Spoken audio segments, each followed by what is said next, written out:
ایک شخص نے بچڑا ذبح کیا اور اسے آگ پر پکا کر اپنے بھائی سے کہا کہ ہمارے دوستوں اور پڑوسیوں کا دعوت دو تاکہ وہ ہمارے ساتھ مل کر اس کو کھائیں۔ اس کا بھائی باہر گیا اور پکار کر کہا، اے لوگو، ہماری مدد کرو، میرے بھائی کے گھر میں آگ لگی ہوئی ہے۔ کچھ ہی دیر میں لوگوں کا ایک مجمع نکلا اور باقی لوگ کام میں لگے رہے جیسے انہوں نے کچھ نہ سنا ہو۔ وہ لوگ جو کہ آگ بجھانے میں مدد کو آئے تھے، انہوں نے سیر ہو کر کھایا پیا۔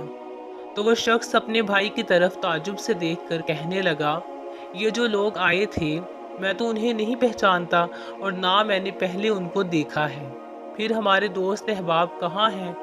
بھائی نے جواب دیا کہ یہ لوگ اپنے گھروں سے نکل کر ہمارے گھر میں لگی آگ بجھانے میں ہماری مدد کو آئے تھے، نہ کہ دعوت میں۔